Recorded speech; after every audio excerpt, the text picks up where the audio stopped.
Hey, Wes Barefoot here with Path to Freedom. Thanks for tuning in to another episode of my franchising FAQ series. In the last episode, I started to address the question of how much money can I expect to make in a particular franchise business.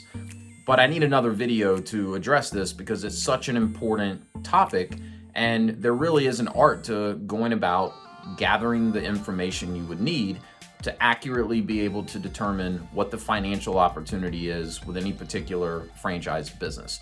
So in the last video, I talked about where to start, and that is most commonly going to be in a franchisor's disclosure document, an FDD, in item 19, where the FTC allows franchisors to provide earnings information for their franchisees.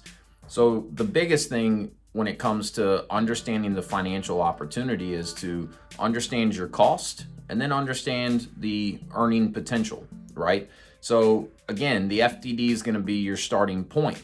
Start with item 5 and item 6. This is going to give you a detailed breakdown of your upfront fees to become a franchisee, as well as your ongoing fees. Commonly, these are going to be things like royalties, marketing contributions, and then of course, item 19, as we've already talked about, is where the franchisor typically is able to give you an idea of how much revenue franchisees in their system have been able to generate. They may even give you a breakdown of some of your typical costs, like cost of goods, marketing cost, etc.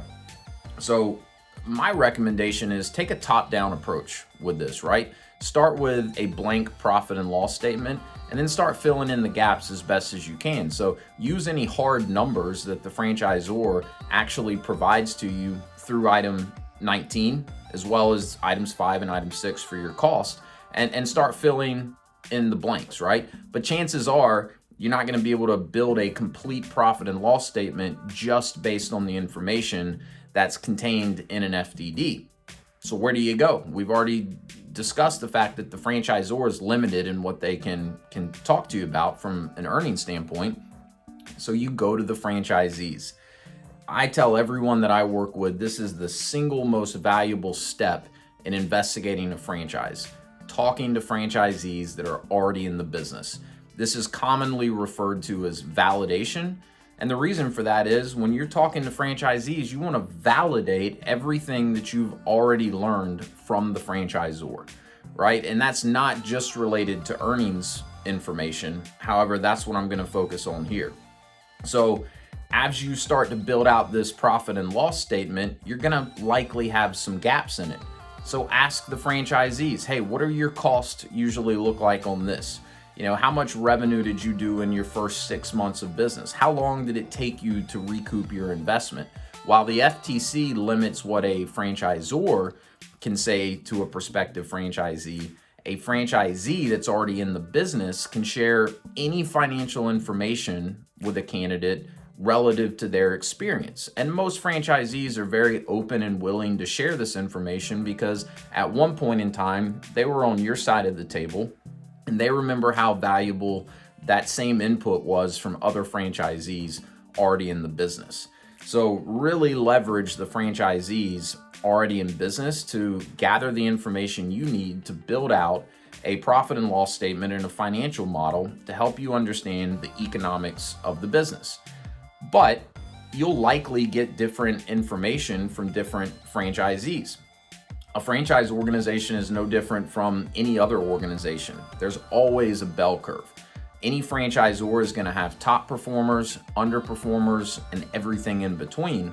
So it's important to talk to enough franchisees and get enough input from them so that you have a realistic idea of what the earning potential is. So I always recommend talk to top performing franchisees. You can learn a lot from them. But you may also want to talk to some franchisees that are not top performers. You may want to talk to some franchisees that are just getting started. And what you'll be able to do through doing this is you'll be able to identify some commonalities, right? What's common amongst the most successful franchisees? What do they have in common? What's common amongst the franchisees that are maybe just average or even underperforming, right? And as you conduct this due diligence, at some point, you'll have to look in the mirror a little bit and say, hey, based on everything I've learned about what it takes to be successful in this business, do I possess the skill sets and the traits that I think I can be as successful as some of these top performers that I talked about? So this validation phase is so important, but you also have to understand how to ask the right types of questions, because you probably will realize, if you don't already, as you start talking to franchisees, some of them will report numbers differently, right? And as a business owner, one of the many advantages is the fact that legally there's a lot of tax advantages that you can reap the benefits of, right? So in many cases, it's not in a business owner's best interest to, show the highest amount of profit possible at the end of the year. So by going into these conversations and simply saying, hey, tell me what your net profit was last year, or what's your profit margin as a percentage of total revenue, you may hear some discouraging numbers, right? But so it's really about understanding how to ask the right questions to get the information that's really going to help you decide whether or not a particular franchise is a worthwhile investment. So instead of saying, hey, what are your profit margins? Say, what's your net owner benefit, right? Because some franchisees may pay themselves a salary where others don't. Some franchisees may run their health benefits through the business. Some may run car payments. There's a lot of legal, tax benefits that business owners are taking advantage of. So you want to understand what that looks like, right? So at the end of the day, what you're really trying to get a sense of is, what is your net owner benefit, not just your net profit margin, because different franchisees are going to, report that information differently. So at the end of the day, between the information in item 19, between the information you're able to gather through speaking with other franchisees in the business and asking the right types of questions, you should be able to build out a financial model that gives you a very realistic picture of what the business and what the financial opportunity in the business looks like. But the biggest key to this, I think, is being able to identify what I think of as the levers in the business, right? These are the things that the franchise owner has the ability to impact that are going to drive the financial success of the business.